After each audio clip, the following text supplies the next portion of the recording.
I've been a member of OBAP for over 30 years, and when I attended my first OBAP convention, I had just graduated from pilot training, had just become a C-141 pilot. The convention happened to be in Los Angeles. I was based in San Bernardino, and my curiosity was not to become an airline pilot, but just to meet other pilots that looked just like me. How incredibly inspiring that was. It's an absolute honor to be included in that esteemed group, and almost all the people that I attribute my success to are up there. So starting with Bill Norwood, John Bailey, all these folks who set the example for me and basically told me what my mission was.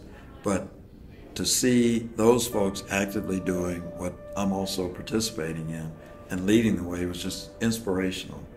And you know, we wouldn't be here without them. They, as I said this morning, some of them kicked the doors down, some of them pushed them open. But for folks like me who were able to just kind of walk through almost as a breeze, that's the reward. So my mission now is to try to repeat that and do that for folks coming up. It's almost a given. You don't do it by yourself. Because it's important that we stay together and we network with each other and mentor each other. And that's what I think OBAP and Tuskegee Airmen did. Those were the guys who started this whole thing. And many of them ended up becoming airline pilots late in the game.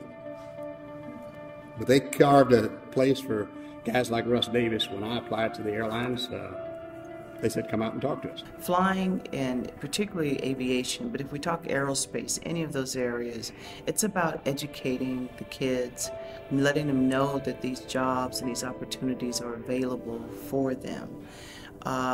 That's where the lack of awareness is the biggest issue for me. It's always great when you meet a student. You might have met them as a middle schooler, and then later they come back to you in college or graduating and said, because you said this. And I was like, what did I say?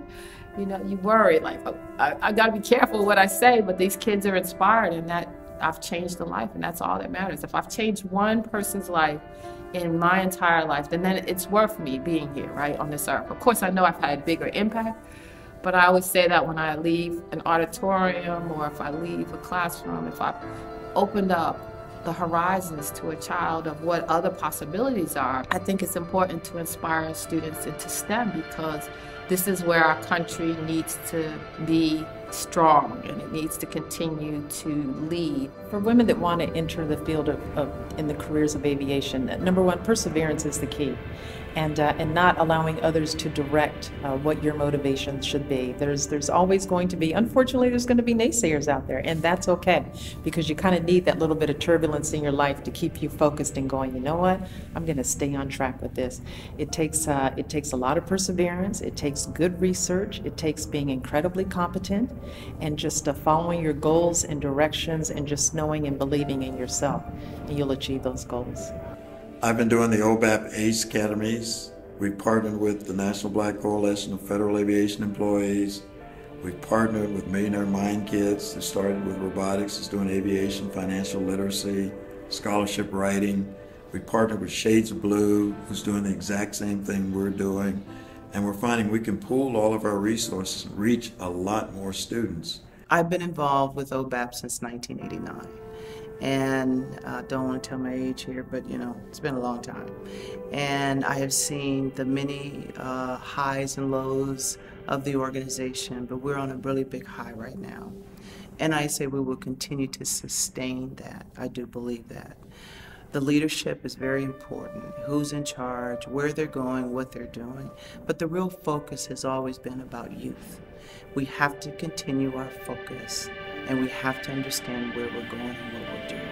Aviation is not just a dream, it is something that is obtainable, and that we can make it work. And as leaders, it's important for us to reach back and pull back and ensure that we are bringing somebody behind us.